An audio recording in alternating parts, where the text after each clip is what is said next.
There is a rule that history has proven time and time again. Hard times create hard people.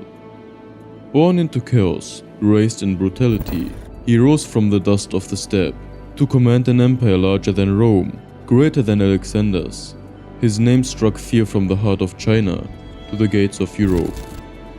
This is the story of a boy named Temujin, who became Genghis Khan. This is the story of the man who reshaped the world.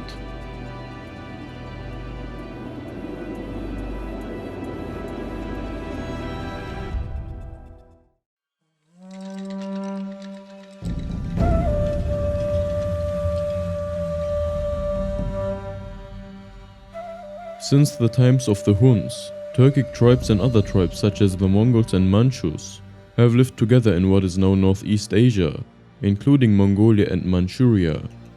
Before Genghis Khan, the Mongols were a small community living along the Onon and Caroline rivers in the northeast of what is now Mongolia. The geography where the Mongols lived consisted of grasslands, deserts and plains, far from the oceans. In this vast area, grasslands covered a very large area. However, it was insufficient in terms of water resources. Nomadic peoples generally lived in this geography. In the 12th century, the major tribes living in these regions and who were in constant struggle with each other were the following: the Naimans in the far west between Irtish and Orkhon and north of the Altai mountains, the Kereites in the east of them around Orkhon, the Merkits in the north of them in the middle and lower course of the Selenk river, the Oirats in the west of them and north of the Naimans, the Tatars around Lake Huyur, and the Mongols, who were not very powerful and well known in the early times.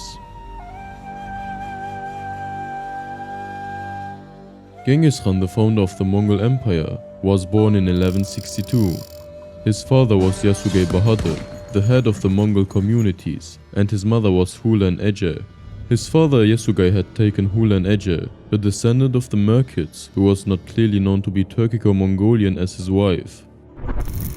At the time of his son's birth, Yasugei Bahadur captured a commander from the Tatar tribe named Temujin, and according to tradition, named his son after his enemy. Temujin was born with a large blood clot in his hand, which was interpreted as a sign that he would shed a lot of blood in the future.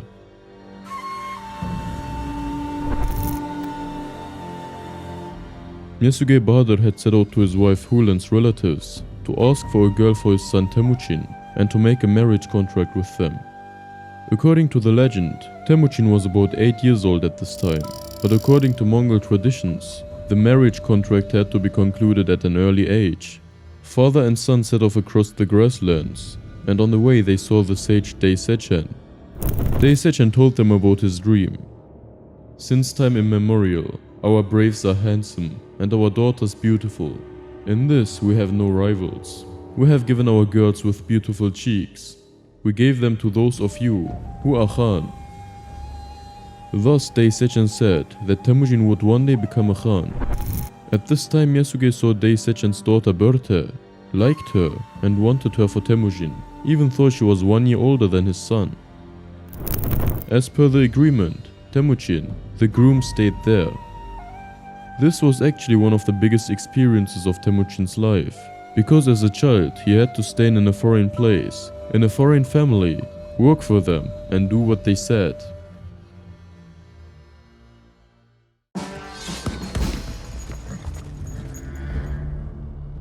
On his way back, Yasugei met a group of Tatars on the road and wanted to get off his horse and have a meeting with them. These Tatars realized that he was their enemy and decided to kill him to avenge his former plunder and poisoned his drink. When Yasugei came home 3 days later, he fell ill, and when he realized that he was going to die, he sent for his son Temujin. Dei Sechen allowed him to go, but Temujin didn't see his father alive. For Temujin, the death of his father was one of the first blows he received in his life, because being left without a father, without a protector, without support at such a young age, caused him to have bitter experiences. The first blow was dealt to him immediately after his father's death, when his tribe, which had been under his father's leadership, decided to leave Onon and refused to take Temujin and his family with them. Hulen was left unprotected, with 6 children aged between 3 and 9. Yasuge's brothers didn't help them either. Temujin, as the eldest male in the family, took a huge responsibility on his shoulders. Hulen made no claim to the Kia tribe's herds and settled with her family on the forested slopes at the foot of Mount Burhan Khaldun.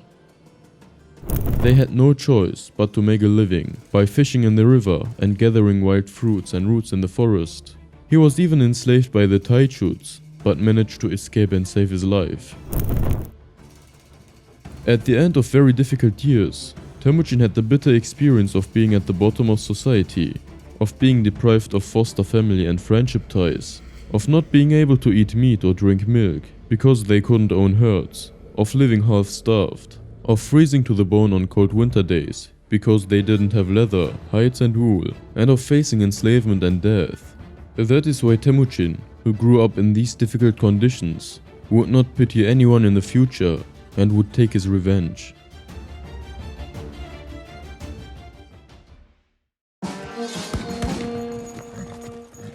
Temujin returned to Daisechan to marry Bertha when he reached the age of majority at 15. Delighted to see the son-in-law he feared had died, Daisechan consented to the marriage and accompanied them back to Temujin's camp. The Khan of the Kereites, Toghrul, ruled a vast territory in central Mongolia, but distrusted many of his followers. In need of loyal replacements, he was delighted with the valuable gift and welcomed Temujin into his protection. The two grew close, and Temujin began to build a following. Soon afterwards, around 300 Merkits raided Temujin's camp.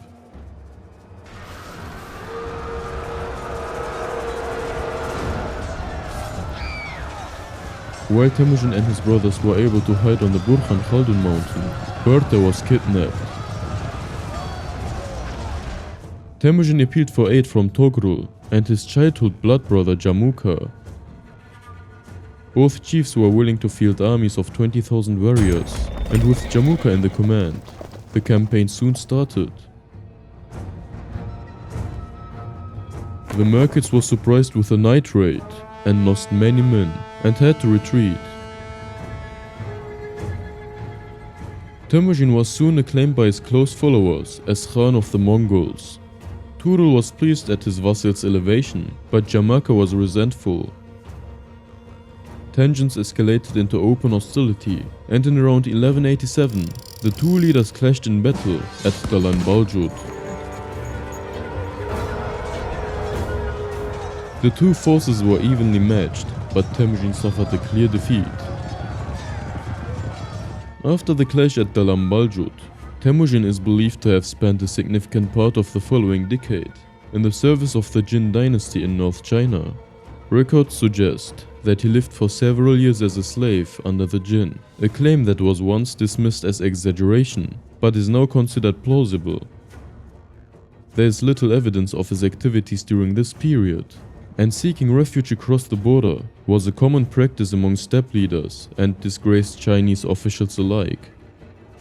His eventual return to the steppe with considerable power suggests that he likely gained valuable experience and advantages while serving the Jin.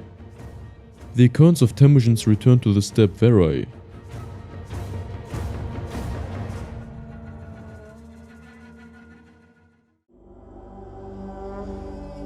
In the early summer of 1196, he took part in a joint campaign with the Jin against the Tatars, who had begun to act against Jin interests.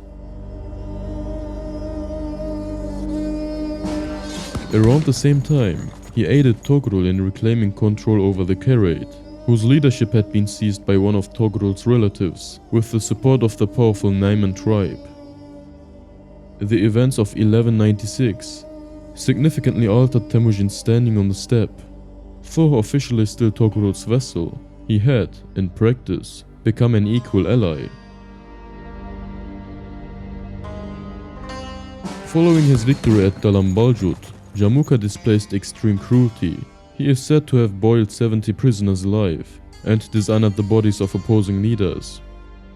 As a result, several disillusioned followers, including Munglik, a former companion of Yesugei, and his sons defected to Temujin, likely drawn not only by his leadership, but also by his growing wealth. Around the same time, Temujin subdued the rebellious Jurkin tribe, which had previously insulted him at a feast, and refused to join the campaign against the Tatars.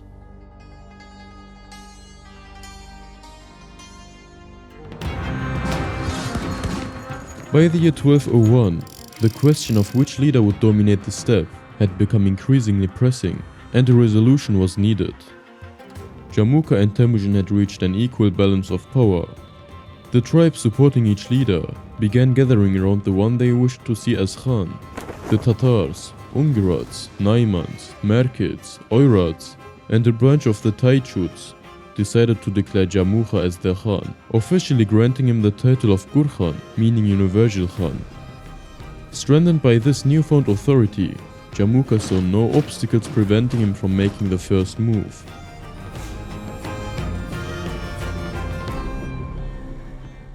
When the two armies finally faced each other and prepared for battle, a powerful storm and heavy rain broke out. Seeing this as a bad omen from the heavens, the Merkits, Oirats, and Taichuts withdrew from the battlefield. Furious at their retreat, Jamuka turned on these tribes and plundered them, an act that provided Temujin with a major opportunity. He immediately set his sights on the Taichuts who had once captured him and whom he despised with a deep hatred.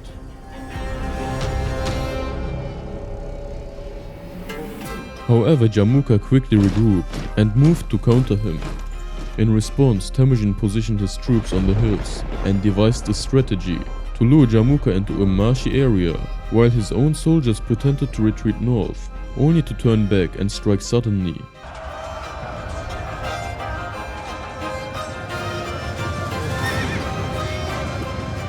The plan initially worked, but Jamuka adapted the strategy, and Temujin himself fell into a trap. Under a relentless rain of arrows, he was wounded in the neck. In the aftermath, Temujin's brother Hachium and 70 of his men were captured. Jamuka showed no mercy.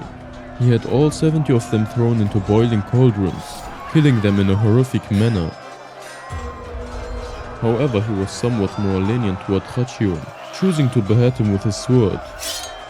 When Temujin received the news of his brother's death, he showed no outward reaction, but one thing was certain: his desire for revenge had only grown stronger.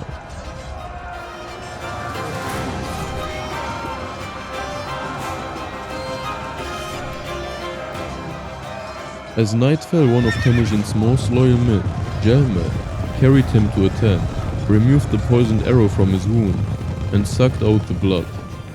Despite being seriously injured, Temujin survived, which only enhanced his reputation among his soldiers. Gaining newfound morale and strength, he launched another attack on the enemy, ultimately crushing Jamuka's army.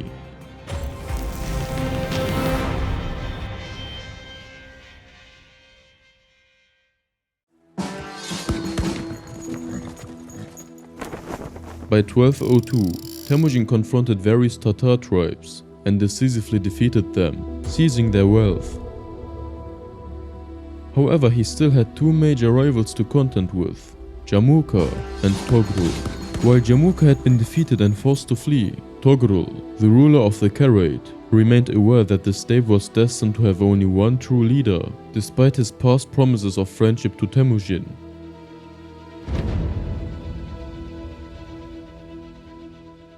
In 1201, while Temujin was engaged in battle with the Tatars, Toghrul waged war against the Merkit people. He killed their ruler Tokta's eldest son and captured his two other sons, two daughters, and many women and warriors. However, he refused to share any of the spoils with Temujin, believing that his victory had been made easier because Temujin was preoccupied with the Tatars. Temujin didn't dwell on this issue and continued his alliance with Toghrul. Together they launched a campaign against the Naimans.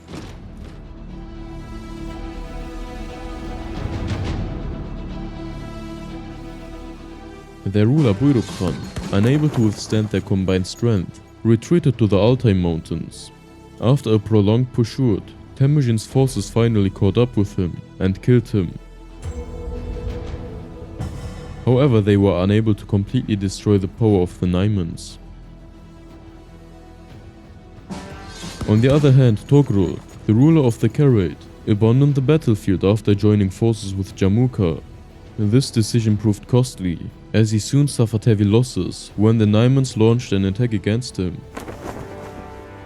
This defeat was a clear sign that his power was waning. As Temujin marched with his army to aid Toghrul, Toghrul's son Sangum engaged the Naimans in battle. Just as he was about to be captured by the enemy, Temujin's forces intervened and rescued him. Grateful for this, Toghrul proposed that his son serve under Temujin's protection, an offer that was accepted, signaling an attempt to restore their former alliance. Temujin went even further to rebuild trust between them. He proposed a marriage alliance, requesting Toghrul's daughter for his eldest son Yochi, while offering a bride from his own family to Sangum. However, Sangum, considering himself superior, rejected the proposal. Temujin didn't take this refusal lightly. Meanwhile, Jamuka didn't remain idle. In the spring of 1203, he sought to exploit the growing tensions between Temujin and the Kereites. Gathering various tribal leaders, he attempted to sway them by saying, "My friend Temujin has sent envoys to the Naimans to establish ties with them. How can we still trust him?" At the same time, Sangum was also plotting. He convinced his father Toghrul to eliminate Temujin through deception. According to their plan, they would send a message to Temujin saying, "We will give you my sister in marriage. Come and join us for the engagement feast." They immediately put their plan into action and sent word to Temujin. On his way to the feast, Temujin stopped at the home of a trusted friend. His friend warned him, "These people once looked down on you and refused to give their daughters. Why would they now invite you to an engagement? Be careful." Realizing the trap, Temujin decided to send only 2 men in his place instead of attending himself. Sangum, sensing that Temujin had seen through the deception, ordered his men to prepare for an ambush the following day. However, someone in their camp, hoping for a great reward from Temujin, secretly informed his men about the plan. Temujin and his followers immediately fled from the area, escaping the impending attack. This incident made it clear to Temujin that the Kereite tribe had to be eliminated.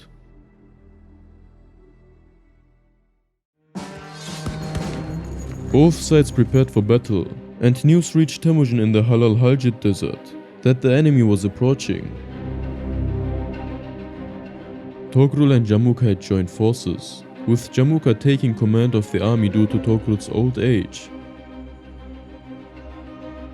However, Toghrul's impatient son Sangum ignored his father's orders and launched an attack prematurely.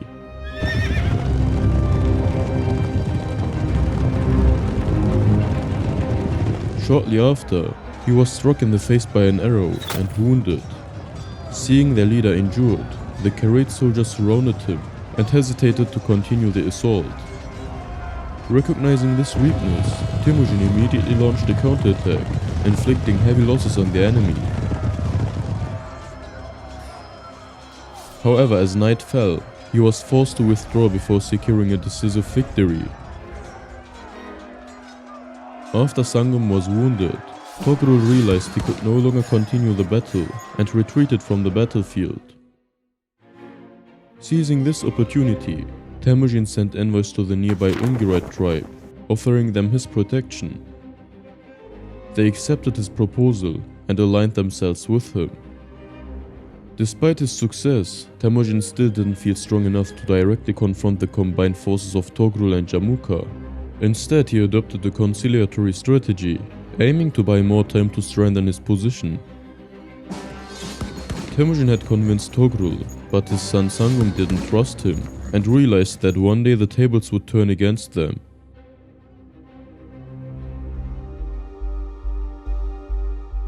Knowing this, Sangum's commander Arhai tried to save his troops, as he knew they would be defeated. However, since his family was held captive by Toghrul, Arhai hesitated for a while, but eventually informed Temujin of the situation.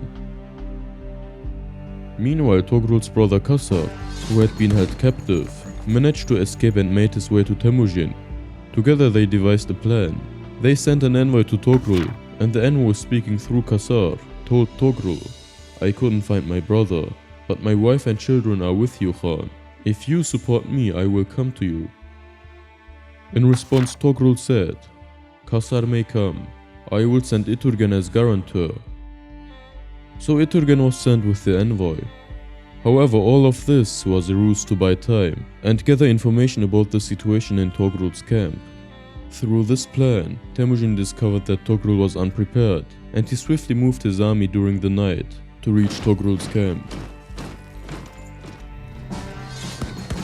The enemy was surrounded. The battle lasted for 3 days and nights, and eventually the enemy was forced to surrender. However, neither Toghrul nor his son Sangum were found on the battlefield. How they escaped or what happened to them remained a mystery, and no one knew where they had gone. After the battle was won, the Kereites people were brought under control and dispersed in groups among various tribes.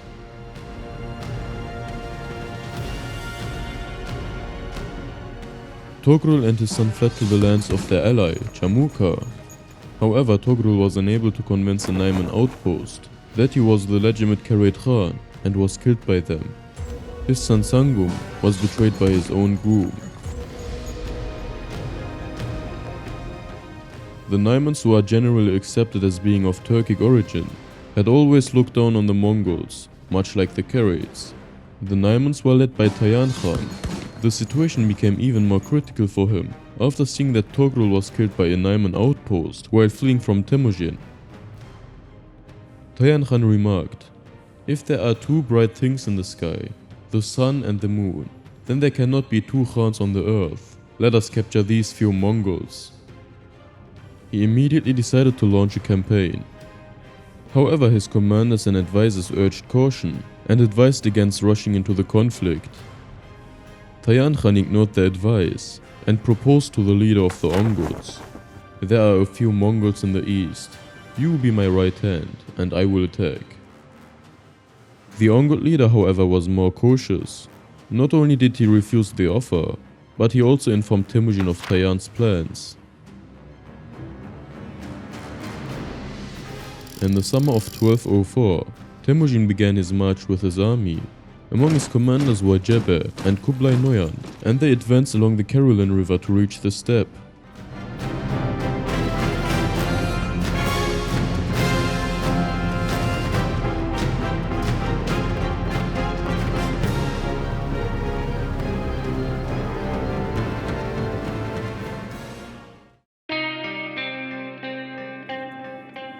However, the horses in Temujin's army were weak. Temujin quickly understood that both the soldiers and the horses needed rest and recovery. Meanwhile, the Naiman outposts observed that the Mongol horses were weak, but were unable to estimate the number of soldiers. To deceive time, Temujin ordered each soldier to light 5 separate fires in different locations, scattered across the steppe. The Naiman outposts, seeing the numerous fires, assumed that Temujin's army was much larger than it actually was. They immediately reported this to Tayan Khan. Tayan Khan, along with his son and tribal leaders, convened a meeting. They decided to retreat to the Altai Mountains and employ a strategy of attrition, attempting to wear down the enemy. However, Tayan Khan's son disagreed, saying, "With Jamukha we have many Mongol tribes on our side. Let us march against the enemy." Tayan Khan, after his son's insistence, agreed to fight, and the Naiman army moved towards the steppes where Temujin was located. Temujin, however, encircled them and waited without attacking. As night fell, many of the Naiman soldiers attempted to escape the encirclement.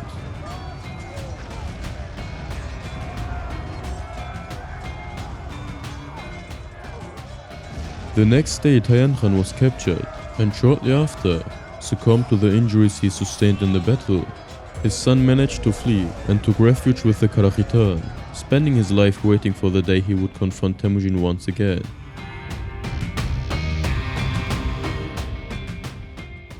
Seeing this turn of events, many Mongol tribes along with those who were with Jamuka surrendered to Temujin. In the spring of 1205, the Naiman and Merkit forces, which had managed to avoid capture by Temujin, joined forces and organized for battle.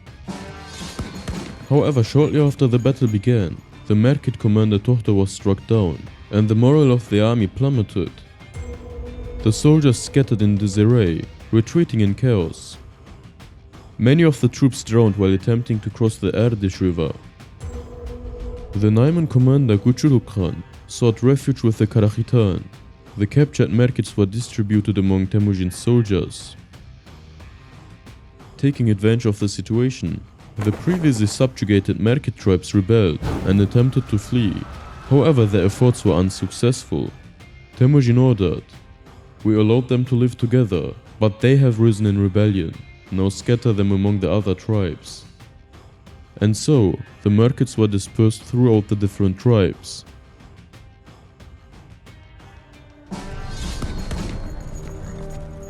After the Naiman and Merkit forces were thoroughly dispersed and weakened, Jamuka lost his support and was left with only 5 close companions. However, these companions didn't hesitate to betray him.